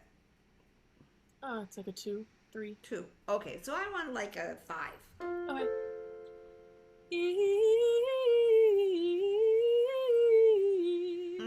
Toria, sit up and take a deep breath.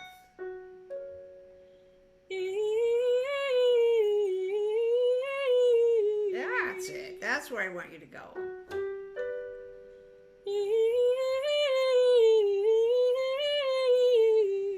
Good. One more.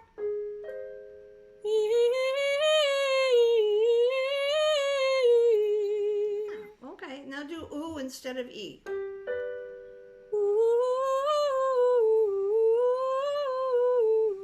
Good. Sit up straight.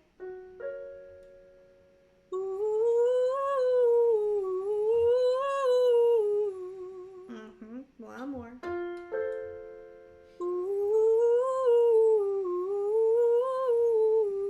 Okay, good.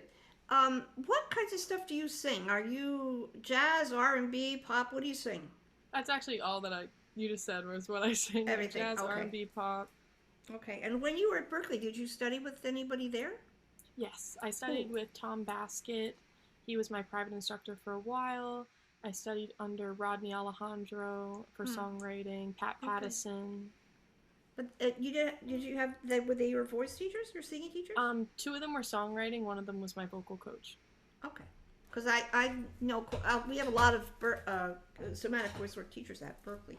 Yeah. Okay, so now I want you to sing yeah, like the slang for yes. Oh yeah, yeah, yeah.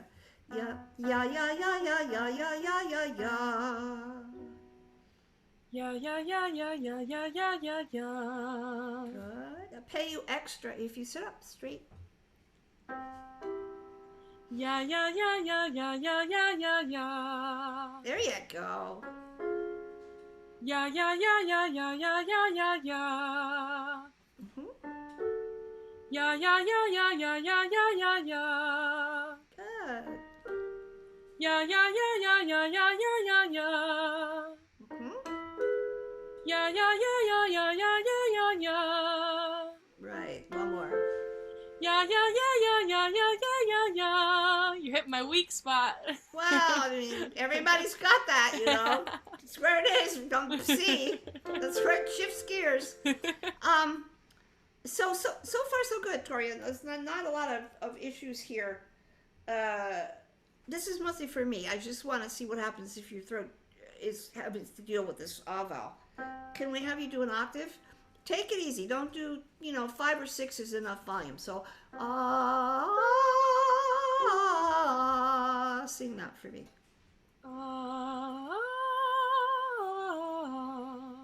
Yeah. Okay.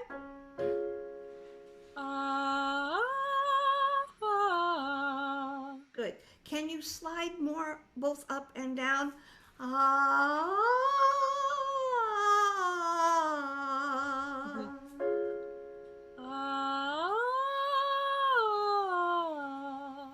Yeah.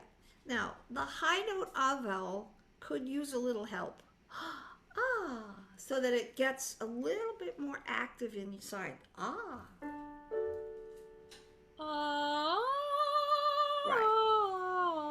Right.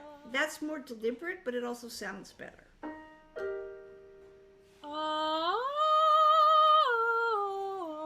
Good. Now work on your slide down by working on how you control your breath. Don't just come down.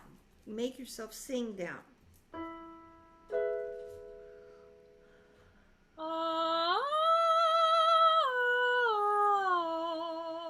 Almost. I know the first.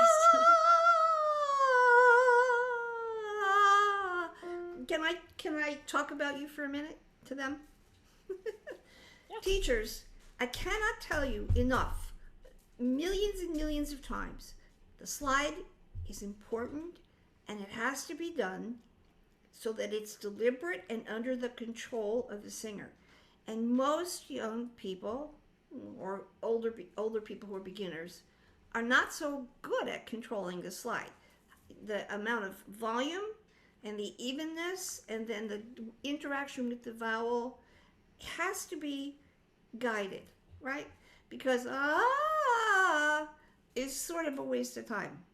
And so, Toria, I'm not suggesting that you are at fault here, just that this is something to be aware of and pay a little more attention to. Because when you thought about it, you were fine. Okay? So try not to lean in. Sit up. Go on. Now go into your soprano voice on top.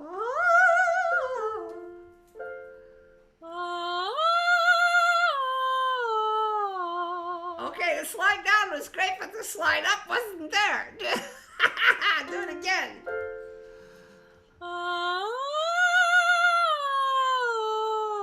There you go. That's all the parts together. Let's do it again.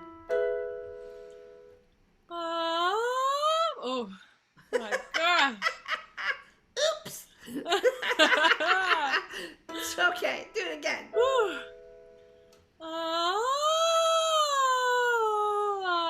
Right. Yeah. Now this, you're gonna be very sorry because I'm gonna keep harping on you. This is about your breathing. Okay. You have to control the way you breathe. So before we sing, just sit up. Now think, you're going to have your rib cage comfortably open, and you're going to inhale toward the floor, and you're going to expand around your middle. And then as you exhale, you're going to keep your ribs up and pull your belly muscles in.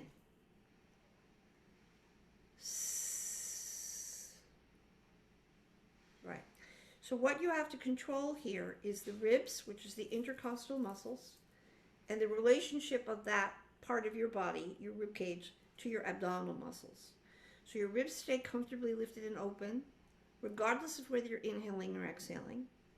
And the movement is contraction on the abs slowly coming up and in. Because when you do this slide, you have to control the air. Okay? Okay. So now let's do this again. Ah. So if I were listening to my breath, it's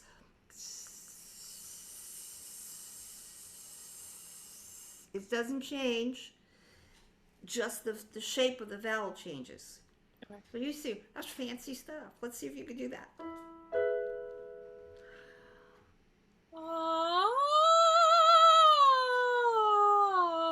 Yeah, see, when you really think about it, you can do it very well. Do it again.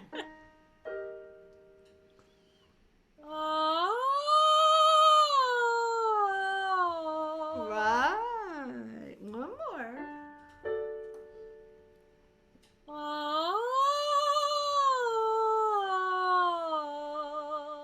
Okay. Now we're going to try to stay in this little groove here and do staccatos. So we're going to do ah, ah, ah, ah, ah, ah. So it's bouncing in that ah shape with a little bit of help from your belly on each note.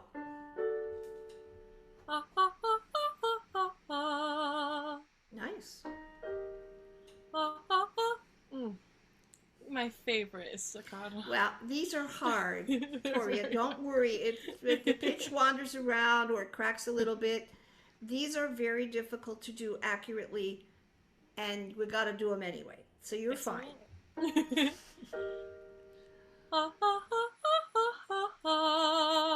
that's good. That's fine.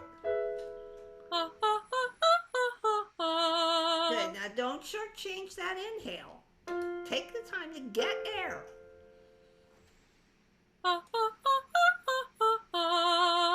Exactly. Good. One more. Deep breath first. Keep your ribs up. Okay. Okay, so that's all your head register, which is pretty nice. It's functioning very well.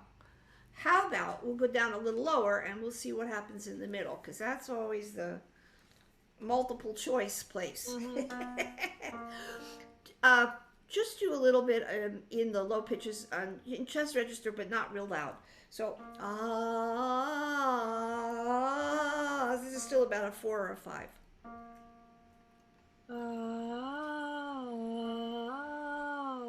Okay, so can you do that without making it breathy? Yeah.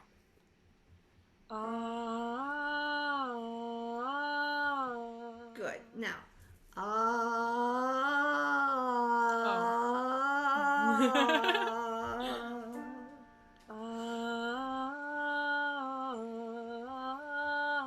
Yeah, I don't want you to go pitches. I want you to slide. Oh.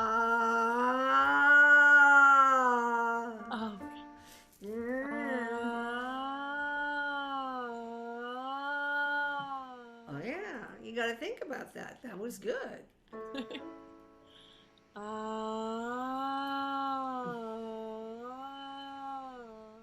Good. Don't let that bottom go. Keep it nice and open.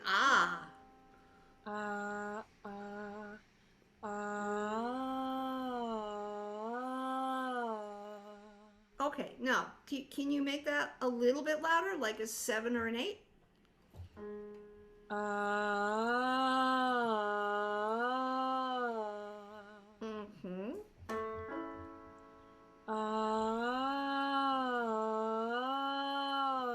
Good. Make sure you breathe. Keep your ribs up.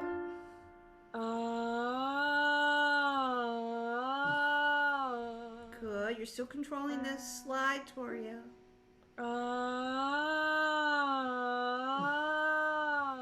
Yeah, that's better.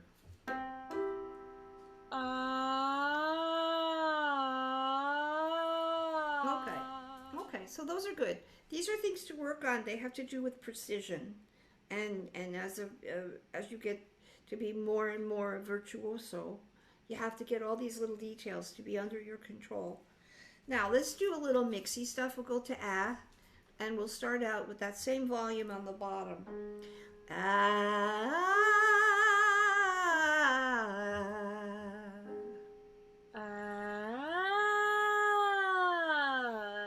Good. Now you're going to sing the arpeggio down. Ah. 1 8 5 3 1. Can you do it one more time for me? Sorry. Yeah. It's do do so mi do. Oh,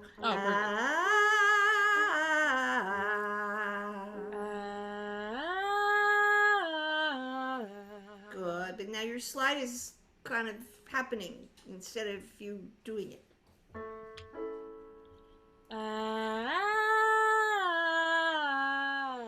That's right. You have to control all those things at one time. Try to sit up straight. I didn't hear a slide.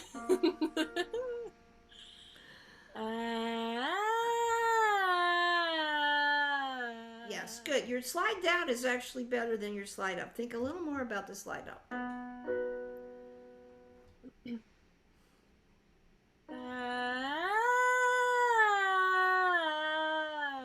Yeah, that was good. Let's do that again. Keep going.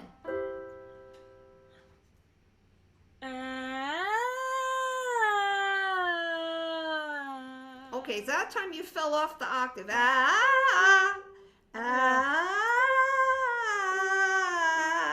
You gotta find where you can control the slide. This is around that area that's still not like great, but she's working. We're working up to her. But yeah.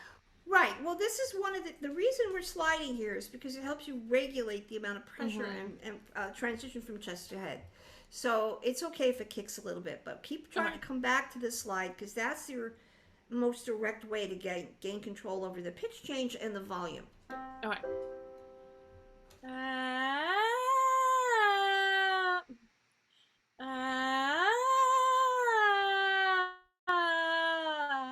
Good. I love when somebody does what you just did, which is that you self-corrected. And when anybody who is working with a teacher goes, wait, I could do it better, and then they do it better, then we know we have succeeded. Because we know that you've gotten the idea that, oh, wait, I did this and I could have done that. That is like a banner moment for us. And what you just did was exactly right. You fixed it. Okay? So every time you don't do something that you could do better, it's fine to say, that didn't work, and then come back in and try it again. And so here, as you're struggling to get this middle part to come back and be stronger, you're going to have to be patient with your throat and also with yourself as you execute. But keep coming back to that control over that vowel and that slide, okay? Try one more. And then I'll stop and take some questions.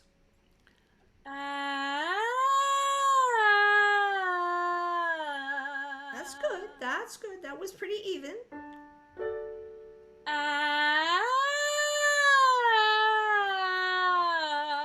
I think those are quite good. What do they feel like? They feel good. They feel light. Yeah, I mean, those were consistent. I didn't hear 14 different things. I heard one consistent sound up and down. That was great. Go back down to the sticky place. I mean.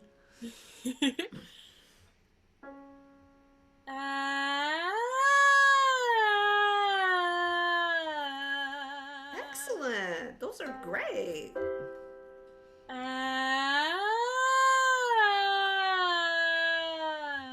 Okay, now the slide off of that octave is tricky. You can do it again.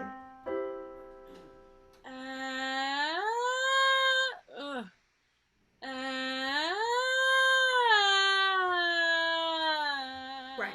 So what you want to do here, especially as you're coming back, is take the high note more on the head side. Okay. Rather than trying to get into a chestier place, go toward head instead. Go up lighter.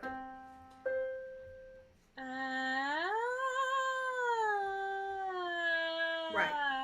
See, because there you still have really a lot of control. Yeah. The other one, you have to argue with your throat. Yeah. And this will get louder as long as you just leave it alone. The other one is going to just continue to argue with you. And it's a very small difference, but it matters, okay? Mhm. So do the next one. Stay on the head side.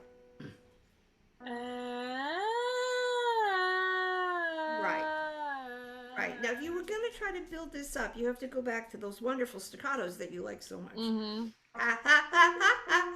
And this you think of as laughter.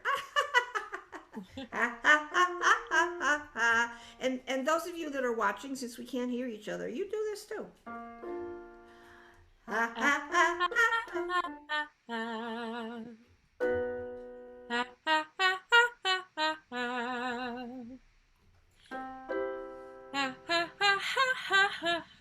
Yeah, now you don't need all that exhale there. You don't need. And some of you, I can see you. You're not singing. You're not singing. Put those pens down and sing, Carl. Come on, everybody. Is it hair? Yeah, a little bit of an H. Ha, H. ha, but it's not ha. It's not that. Good, Toria. That's more like it. Yeah, make your H a little less noisy. Okay. Ha, ha. It's like almost a silent H. Yeah, that was perfect. Go back down. Right. So this is that same little glottal that I was working on with Ben. It's gentle, but it's there, right? It's good. One more.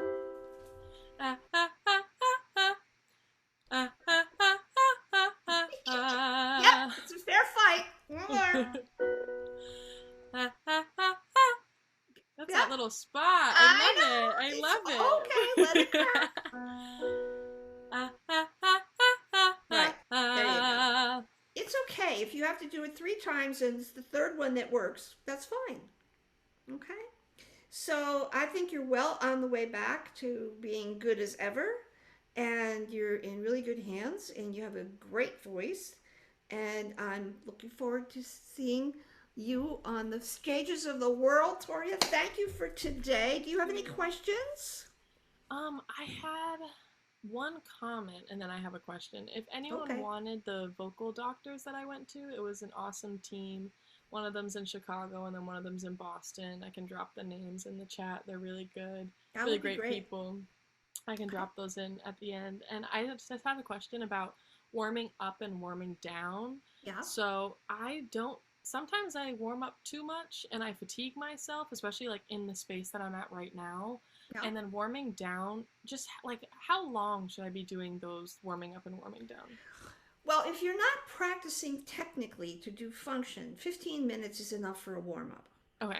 And you cover the high, the low, and then the middle.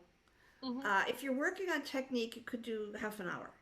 Okay. But if you're making yourself tired, you're not using head register enough. You need to take your head register into your middle and down, into your middle and down. It will get louder in good time. But you need to keep that rather than that. If you do too much chest, at the end of it, you'll feel like, ugh. And then that's Right. your body saying, mm-mm. Okay. And you have to get used to ahead of your mix at first because it feels like there's less sound, but there's not. It's just that the acoustics are different. And this is something that I think a lot of people they want to make more sound because it feels good. But the more efficient sound doesn't have the same feedback. It actually is louder, but it doesn't feel louder. So you got to get used to it. Okay? Awesome. Thank you so much. You're so welcome, and thank you for singing. Everybody, applause Victoria! Yay! All right, questions? All right, Jeannie. So our first question is around what do you do if you believe that a student hasn't received a proper diagnosis, or they've received a diagnosis from somebody who's not necessarily qualified, like, not a laryngologist or not a speech pathologist making the diagnosis or the suggestions? Yeah, well, I don't have a really great answer for that because we run into that a lot. And even we do want to rely upon our medical and clinical colleagues. It is true that there are a lot of them that don't know much about professional voice. That's why we have the conferences, Care of the Professional Voice, all over the place now. Some people are motivated to learn about that and some aren't. Some people actually in those professions sing and some don't. So if a student is told there's nothing wrong and they're only seen by one doctor, if it's at all possible to get a second opinion, I would definitely do that. And I would, if it's a student who has serious intentions of going into singing as a profession or as a serious amateur, then that's really crucial. So the parents, if the child is young, have to be recruited. You want to have the best possible experts giving you advice. Now, if there isn't somebody in your area, you can contact the local university that has a medical department for speech communications, and get recommendations from them. There's American Speech and Hearing Association for speech pathologists. You can contact ASHA, and the American Medical Association, and certainly organizations like the Voice Foundation, which anybody who is a serious voice person should attend at least a few times. That's in Philadelphia in the first week of June every year. Or the National Center for Voice and Speech, which is Dr. Ingo Tietz's group, and that's based out of Salt Lake City, and has connections to University of Iowa. You're looking for the best referrals that you can get, and for doctors and speech pathologists who have a reputation of working with the voice. And as I said, not all of them have that. In the meantime, if you suspect that the diagnosis is not correct, you can say, and it's completely okay to say, I would like to have a second opinion. I'm not comfortable with that information. I could be wrong. I can't see the vocal folds myself, but I would really appreciate another person taking a look. And I have an example of that. Someone who's been working with me recently went to see a very highly respected doctor in her area, the region she lives in. This doctor has a very good reputation, and this doctor said there was nothing wrong with her vocal folds. But I have knowledge of the person and the voice, and I said, I don't agree with that. Would you please come to New York? So she did. And when she went to the doctor in New York, she was diagnosed with a pathology because this doctor looked at the vocal folds with a high-speed camera. And that's a very, very accurate way to see microscopic movements of the vocal folds. This was a high-level professional with years of experience, and she was having very specific problems that couldn't be happening for any other reason other than the vocal folds were not responding normally. So once that was worked out, then there was a clear plan to go forward. Without an accurate diagnosis, even if you're somebody that has a fairly good idea of what you're doing, you could be working towards something like getting rid of muscle tension when it has nothing to do with muscle tension. It has to do with vocal fold insufficiency, glottic insufficiency. They're not the same, although they interface. So that's a really good question, and there's not an easy answer, but hopefully that information will give you some support. That's Is there great. There's anything one else, more Billy? question, and it's Yeah.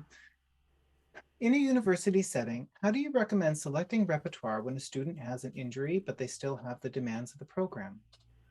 Well, the first thing I would do, and in fact I did this when I was at NYU, I went to the department chairs, and I could because I was there as a kind of invited teacher. They went and asked me to come and teach there. So I basically said, if you send me a student with a history of pathology and you want me to work with the student, I'm not going to, I will tell you when they're going to do a jury. And they were like, okay. So I had a couple of students who didn't do juries right off the bat because I didn't think they were vocally ready. So one thing you can do is go to the department chair and advocate for the student and say, this student has had X, Y, and Z problem. I'm working on helping them recover. They're not really in a position to do a lot of repertoire. I would like to choose things that are doable, but not necessarily gonna, blow your socks off. And then we have in our somatic voice work Google group experts on repertoire. I mean, they know gajillion songs, and they can suggest easier songs, simpler songs, depending upon the age of the student and their gender expression and any other thing that might be appropriate for the student in the circumstance they're in. They know way more repertoire than I ever did, and they can make really wonderful suggestions so that you can find something the student can manage. And I mean, that's one of the great things about having a network, which reminds me, the Institute is in July. It's at Baldwin Wallace University, but online, and it is on Zoom. So no matter where you are on the planet, you can participate. And we are really, really, really asking you, please, please invite your colleagues and your friends, because probably 90% of the people come because of word of mouth. We're not getting a lot of people from the little bit of advertising and promotion we do. Mostly people say, well, I came because so-and-so told me it was good. So anything you can do to help us bring teachers in, give them medical and scientifically grounded information, life experience, and an approach to working with singing that's grounded in the heart and the spirit, that we are sharing what we do because we love it and we want the world to benefit from the beautiful music that our students make. So please, if you would share about this with your colleagues and friends, we would be so grateful, because we want to grow not only the work, but the attitudes in the work, because we know that there are methodologies out there that are confusing and questionable, and we want to give people an option that is as straightforward and useful as possible.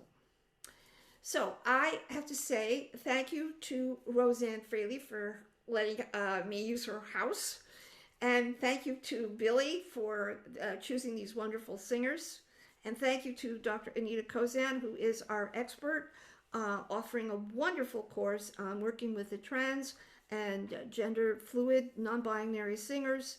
She has a wealth of knowledge and information to help us with that community with dignity and respect. And of course, we also have Dr. Claudio Milstein for vocal health issues like we talked tonight, and Dr. Trinice Robinson Martin, who is our gospel R&B and blues expert, who is mind-boggling. And we hope that you'll come and do the levels so that you can take advantage of these wonderful extra courses. And so, Billy, do I have any other announcements? Did we leave anything out? That's everything. Okay, and we have another series starting next week, right? So this coming Sunday, we have the Somatic Voice Work Lab, which is something new that Jeannie started, was that last month or the month before? And the way that the Somatic Voice Work Labs work is we only have a couple of spots left for this next one, like literally one or two for participants, but it's sort of like a webinar, except it's a little bit more informal. And you sign up as either a participant, meaning you want Jeannie to work with you, and there's a limited number of participant spots, or you can audit, which means you can watch in real time, or you can watch back after the fact. If you want to work as a participant, you would fill out the form that's in the registration. You say kind of what you want to work on. And unlike a webinar where Jeannie's kind of like walking through things, there's a chance to ask more questions in real time, and for Jeannie to sort of narrate a little bit about her thought process of like what she's doing and why she's working on this and why she's working on that. Whereas webinars are sometimes to a specific topic, this is sort of like whatever the popcorn pops. It's just kind of, there it is. I like that. Yeah, it's a salad. It's a vocal salad. Okay, well, those of you that have signed up for the next series will be back on Monday night. And everybody else, I hope you have a wonderful, wherever you are, wonderful day or evening. And I love you all. Bye.